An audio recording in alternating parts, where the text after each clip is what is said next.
Salut à toutes et à tous, passionnés de football que vous êtes, et soyez les bienvenus dans le temps additionnel en ce mercredi soir de semaine anglaise dans le championnat suisse. 2 matchs étaient au programme, on va y revenir dans le détail. Vous allez voir les buts, entendre des réactions et surtout avoir les analyses de nos consultants. Claude Gross, bonsoir. Bonsoir Vincent. Et Jérémy Manière, bonsoir. Bonsoir Vincent.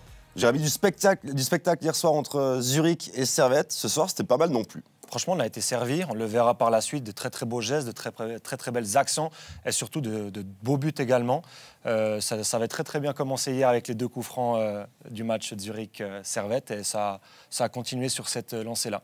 On a débuté la soirée par 2 des 3 abréviations de clubs les plus connus de Suisse. LS IB à la Tuilière avec une fois de plus pour objectif pour les Vaudois de remporter une première victoire cette saison. Autant dire que face au quadruple champion en titre, le Lausanne Sport n'avait pas les faveurs de la cote et ça s'est vérifié dans cette partie. Ouverture du score à la demi-heure des Bernois. Ngamaleu pour FT. Centre en retrait et Bicher, toute la lucidité du milieu de terrain qui laisse filer pour Garcia. La frappe est contrée par Zohori et IB prend l'avantage.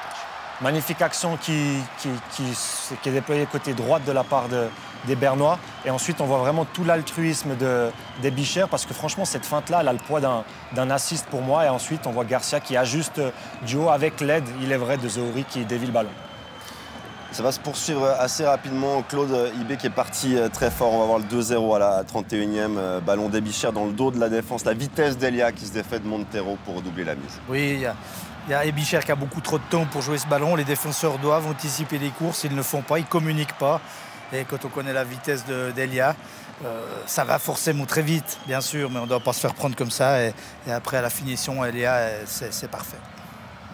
Et IB qui mène donc 2-0 à la pause. On a beaucoup de peine à reconnaître le Lausanne Sport dans ce match. On vient d'entamer la seconde mi-temps, quelques secondes seulement. Long ballon de Garcia sur la ligne pour Elia. Le centre est dévié par So. Fasnart met le 3e. Et là, c'est vraiment la douche froide pour les Lausannois parce qu'on imagine qu'ils se sont fait un petit peu sermonner à la pause. Ils étaient revenus, on l'espérait, avec de meilleures intentions que Nenny. Finalement, on voit que Elia a tout le temps, tout le loisir de déposer un bon ballon dans l'axe. Et ensuite, on voit le positionnement des 3 défenseurs, en l'occurrence So, Uzic et Tsungi, qui laissent vraiment à désirer. Et c'est trop facile pour Fasnart qui est seul devant Dio.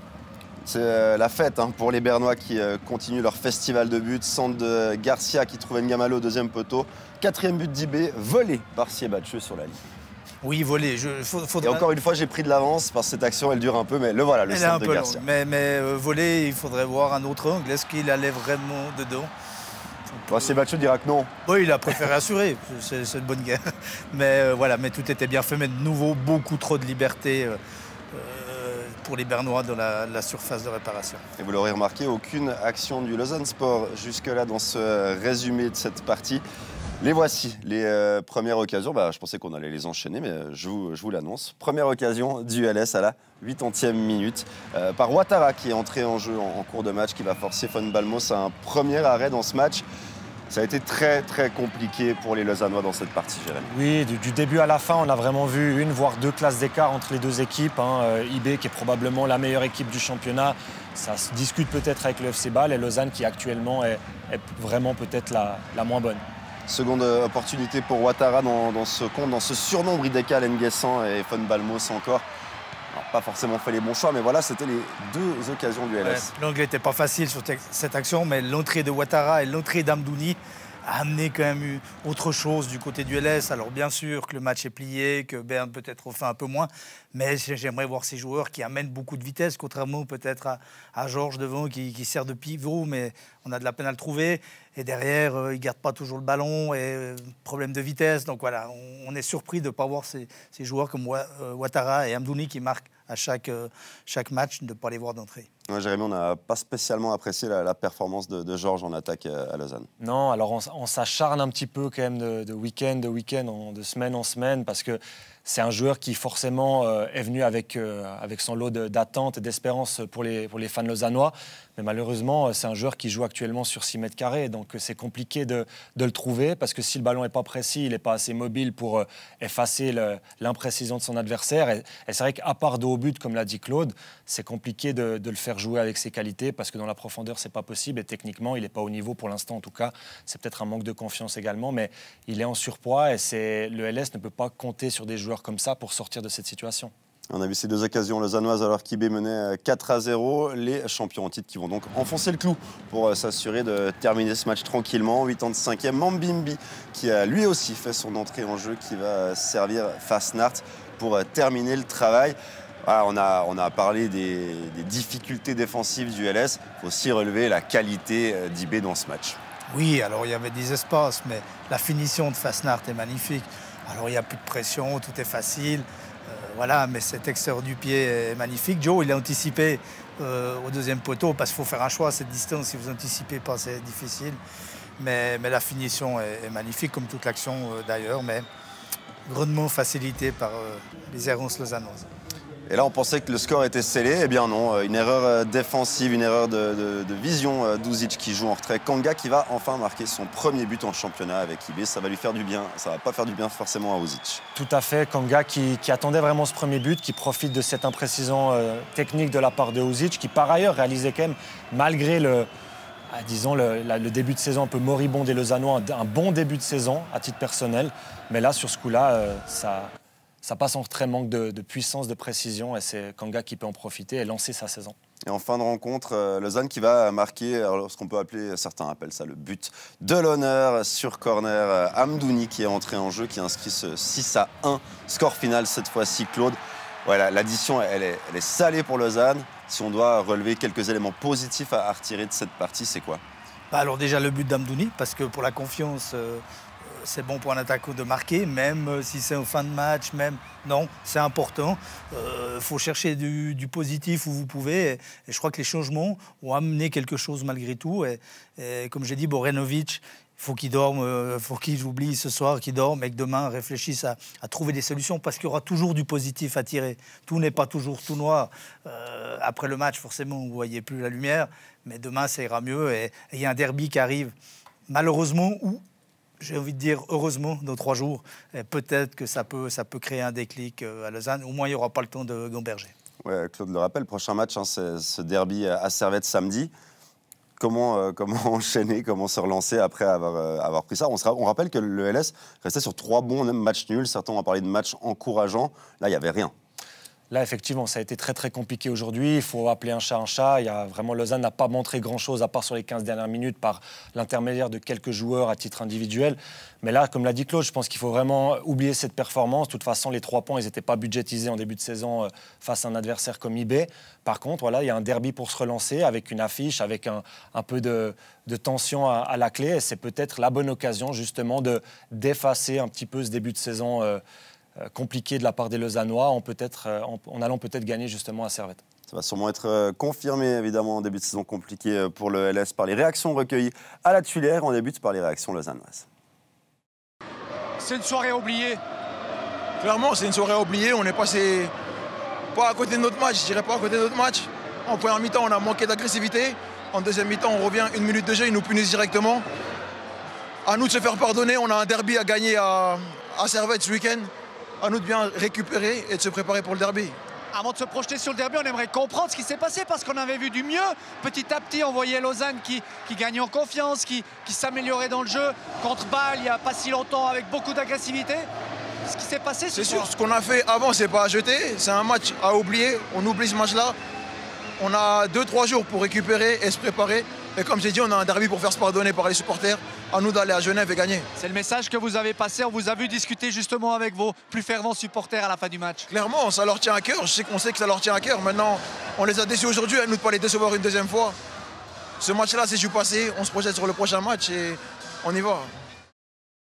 Cameron Puertas, on a l'impression ce soir que vous avez fait un pas en arrière dans la qualité, dans l'envie, sur la globalité de ce qu'on a vu ce soir. Ouais, c'est clair. Je pense que dans la situation qu'on est, sur des matchs comme ça, on doit tout donner, on doit mourir sur le terrain. On a de la chance de jouer en Super League. Il faut qu'on monte ça sur le terrain. Pour le moment, aujourd'hui, on n'a pas montré qu'on a cette chance de jouer en Super League. On n'avait pas l'envie. Il faut avoir un peu de personnalité et pas faire des matchs comme ça.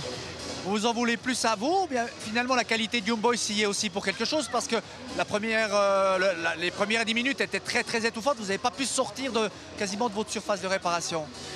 Ouais, après, Young Boys, on sait l'équipe que c'est, on sait qu'il y a de la qualité.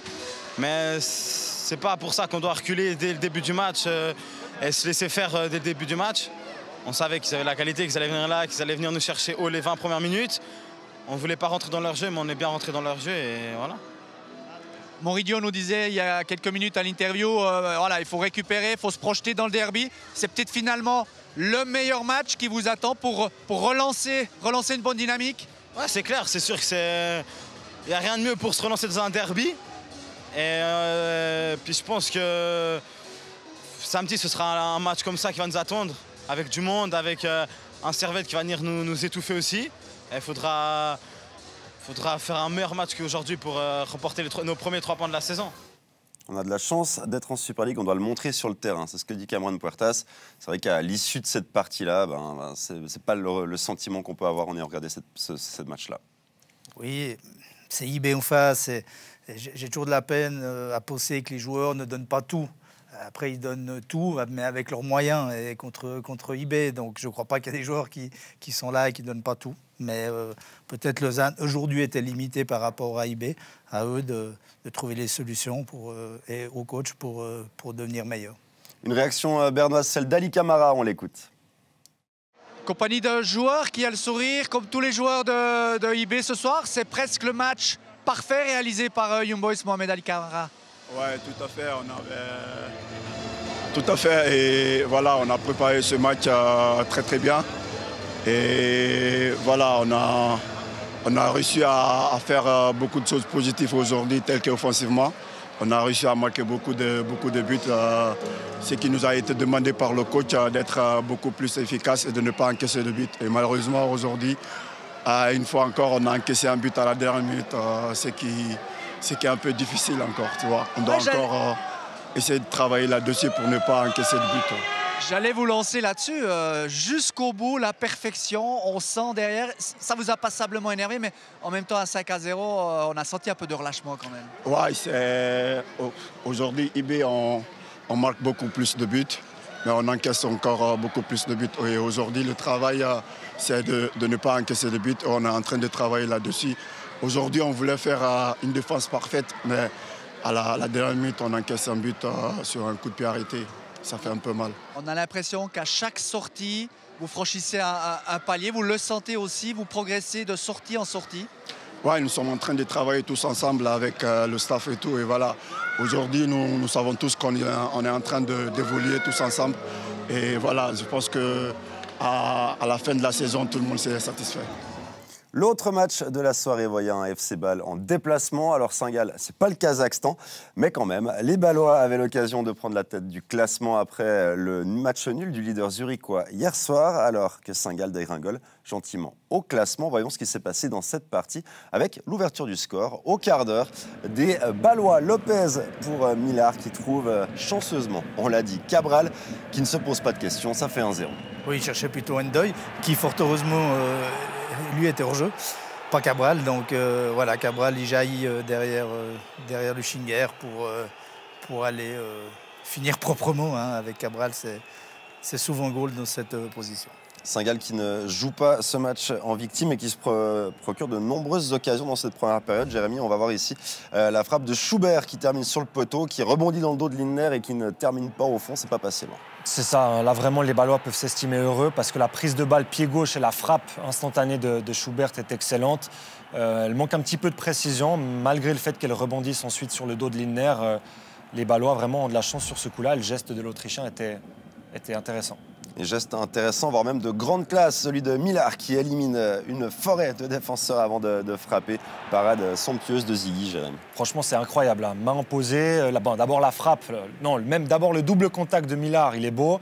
La fixation est belle également, la frappe pleine de puissance part très très bien également. Et que dire de la main opposée de Ziggy, qui est tout simplement, c'est du grand art, quoi. C'est magnifique. Claude, on a eu beaucoup de plaisir à suivre cette première période. C'est vrai, dans une affiche de cette Super League depuis maintenant quelques années, Saint-Gall-Bâle, c'est deux équipes qui jouent plutôt le haut. C'est malheureusement un peu retombé en deuxième période. Vous êtes d'accord ou pas plus que ça?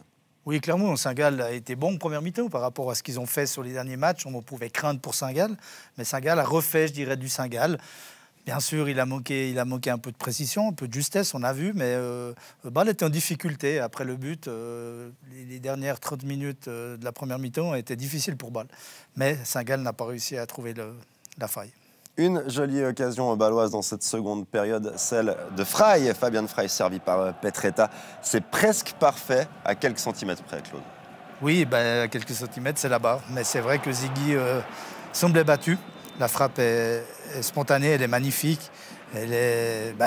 C'était but. 10 cm en dessous, c'est but, malheureusement, ou heureusement pour Saint-Gall, c'est la barre.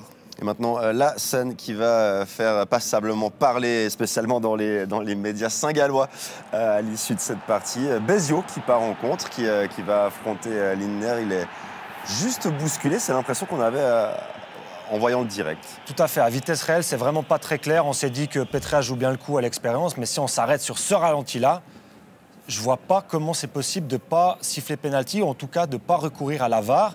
La VAR est faite pour ça. Je me réjouis d'avoir les explications de peut-être M. Girard ou peut-être de quelqu'un d'autre qui connaît mieux le règlement que nous, mais pour moi là c'est pénalty pas à 100%, à 300%, et ça aurait peut-être relancé les affaires saint-galloises durant cette deuxième période. Je vais me tourner maintenant vers Claude Gross et je ne vais rien dire et je vais le laisser parler. Qu'est-ce que vous en pensez, Claude? Non, mais on avait eu un sujet de M. Girard qui avait très bien expliqué les règles, qui parfois nous échappent et on comprend qu'il y a des règlements très clairs, les arbitres les appliquent. Ça, on a compris. Mais là, il faut me l'expliquer parce que là, il y a vraiment poussette délibérée. Alors, il faut m'expliquer la zone grise parce que si on me dit qu'il ne pousse pas assez fort, ça suffit pour le déséquilibrer. Il tente quand même la frappe. Qu'est-ce qu'on va dire? Il aurait dû se laisser tomber. C'est contre le jeu. Mais vraiment, la poussette, elle est claire. Le juge de touche aurait pu la voir. La VAR l'a vu. Pourquoi on n'alerte pas? C'est un penalty à 200%. Il ne peut plus frapper dans des bonnes conditions. Il est complètement déséquilibré. Et là, personne ne bouge. Alors, est-ce que la VAR a alerté ou a dit, bon, écoute, c'est juste, il n'y a rien, on l'a à peine touché? Mais c'est incroyable. Et alors ça, je ne suis pas sûr, mais il y aurait même possibilité de mettre un carton rouge parce qu'il ne joue pas le ballon et il annule une action de but. Ça, je serais plus prudent. Mais penalty, il y a zéro discussion. Vous pouvez me sortir le règlement que vous voulez, vous pouvez me dire ce que vous voulez. S'il n'y a pas penalty là, je quitte le plateau. Non, mais restez, Claude, restez, je vous en prie. Ça va être malheureux ce que je vais dire, mais Alessio Béziot, il a 17 ans, il est en train d'attaquer face à son cop de supporters. Il a envie de rester debout, il a envie de marquer. S'il avait 1 année, 2 années de plus d'expérience, bêtement, il tombe, il obtient le pénal. Oui, ou alors si simplement c'est un joueur peut-être plus expérimenté, la VAR, où l'arbitre fait peut-être plus attention. Je suis sûr que si c'est Stocker dans l'autre situation, Scherer siffle, ou en tout cas la VAR fait quelque chose. Moi, ça me fait penser cette situation déjà à Saint-Gall-Sion, où il y avait eu un penalty pour Sion qui n'avait pas été sifflé, où la VAR n'était pas intervenue. L'excuse à l'époque qui avait été avancée, c'était qu'il y avait une autre situation à l'autre bout du terrain qui avait un petit peu déconcentré le camion à Zurich, et donc qui les avait... Pas un camion. Ouais, alors le studio... Non, mais je le précise, c'est pas un camion. Peu importe. Et là, j'ai l'impression que là, c'était pareil. Il y avait un joueur un joueur balois, il me semble, qui était dans les 16 mètres adverses à terre. Et je pense que Monsieur Scherer a été alerté pour cette raison-là, et qu'ensuite ils sont parvenus sur cette faute sur le jeune joueur Alessio Béziot. Non, mais j'imagine que le débat peut durer encore longtemps, surtout avec ces deux-là sur le plateau, mais on doit avancer parce qu'on a encore de la Challenge League à vous montrer. Avant cela, Saint-Gall se retrouve à 10 suite au deuxième carton jaune de Fazli, et le FC Bâle va en profiter pour terminer cette rencontre sur le score de 2-0 par Cabral, servi par Malès, le Brésilien, voilà, qui met le but du chaos, Claude. Voilà, le match était quasiment joué déjà à ce moment-là, mais ça assure la victoire. Puisqu'il y a eu un fait de jeu avant qu'on n'a pas le temps de développer, mais qui est plus important que le goal de Bâle, puisque alors, le penalty n'était pas encore marqué, mais ça aurait fait un partout et ça peut changer le match. Et que j'entends qu'on doit presque se laisser tomber, je ne dis pas simuler, parce que ce n'était pas une simulation, ça me surprend, alors qu'on a un outil qui s'appelle la VAR, qui coûte très cher et qui est justement pour éviter ce genre de choses. Mais bravo à Cabral qui a su plier le match. Lui, il est pour rien. Lui, il a saisi l'opportunité. Merci d'avoir fait la transition, c'était bien fait, en effet. Il méritait un vainqueur, ce match, Claude, parce que c'est vrai, les débats étaient plutôt équilibrés. Bâle a peut-être ce petit plus qui s'appelle Cabral. Alors ça, c'est clair, Cabral, il est au-dessus de beaucoup de monde en ce moment. Saint-Gall méritait peut-être un peu plus, ou si ce n'est en tout cas le match nul en première mi-temps. Deuxième mi-temps, Bâle a été supérieur. Il y a eu quelques opportunités pour Saint-Gall, mais Bâle reste très puissant. Et je crois que malgré tout, sur le match en lui-même, Bâle n'a rien volé. Alors, à la mi-temps de cette partie, on avait évoqué un défenseur bâlois. On le retrouve à l'interview. Andy Pellemard, victoire de l'équipe la plus efficace, la plus réaliste aujourd'hui, vous êtes d'accord? Oui, parce qu'au final, on le voit sur le score. Après, je pense qu'il y a eu du travail tout, qui a été notamment vraiment poussé, je dirais. On a vraiment essayé d'être le plus précis possible. C'est sûr qu'en première mi-temps, on a manqué de précision dans les derniers mètres, ce qu'on s'est reproché à la mi-temps. Malgré ça, on sort quand même avec un match plein d'abnégation, si je puis dire, parce que tout le monde a couru aujourd'hui. Et quand il a fallu le faire, on a marqué, même si on a quand même on a croqué. Je pense qu'on travaillera ça par la suite, mais on a été solide et on n'a pas encaissé de but. Ce match, cette victoire arrive après une période un peu coup-ci coup-ça en termes de résultats et elle vous permet de retrouver la tête du classement, deux choses importantes. C'est sûr, après forcément dans le foot il y a des hauts et des bas, je pense comme dans tout sport. Donc c'est normal qu'il puisse avoir des scores qui ne nous conviennent pas forcément. On se retrouve premier, tant mieux, mais ce n'est pas une fin en soi. On l'a vu, on a bien commencé, on a eu un petit coup de mou. Donc tout peut changer très vite. Donc je dirais le maître mot, ça sera d'être concentré et d'avoir vraiment de la longévité. Voilà. Et vainqueur de ce match, vous vous doutez de ce qui va suivre. Elie Youan, vous avez le regard des mauvais jours, on le comprend. Quel est le point le plus frustrant aujourd'hui pour Saint-Gall? Un peu de tout. Voilà, il a manqué de la réussite. Il a manqué de la réussite, pardon. De la justesse. Des fois, il fallait gérer les temps forts, les temps faibles. Je pense qu'on n'a pas su gérer. Mais voilà, aujourd'hui, la vérité, c'est qu'on a perdu et on va continuer à travailler pour pouvoir améliorer les points qu'on a. Est-ce que vous êtes parfois pas un peu trop compliqué la tâche dans les 20-30 derniers mètres? On s'est dit qu'il y avait mieux à faire en jouant plus simple. Ouais, en tout cas pour ma part. Voilà, je sais que j'ai eu des occasions. J'ai eu la possibilité de faire des différences. Je me suis un petit peu emmêlé les pinceaux. Voilà. J'aurais dû faire plus simple et le tirer, tout simplement. Mais voilà, on est là pour apprendre et puis on va repartir au travail dès demain. Aucune victoire depuis la première journée. Est-ce que le doute est un peu dans vos têtes désormais? Ouais, c'est sûr que le doute il est toujours là. On se remet toujours en question, même quand on gagne. Mais l'essentiel, c'est toujours de travailler. Et puis, on n'est pas inquiet. On sait qu'une victoire peut déclencher une longue série de victoires. Et voilà, on va travailler pour.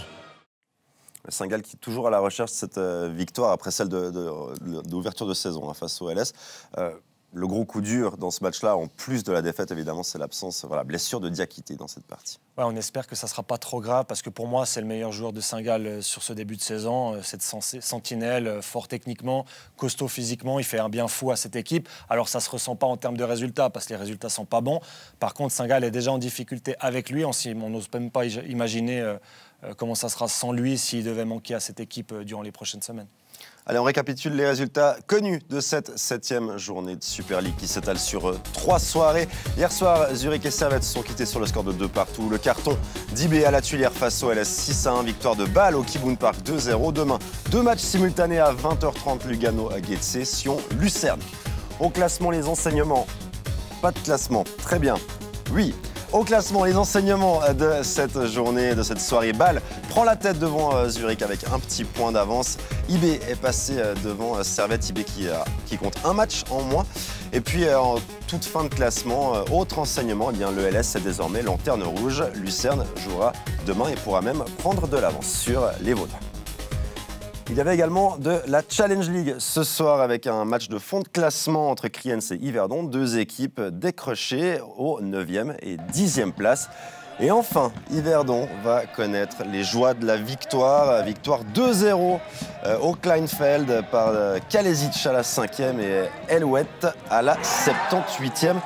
Gros ouf de soulagement dans le Nord vaudois, Jérémy. Ouais, ça faisait un moment qu'ils l'attendaient, cette victoire. Elle est méritée.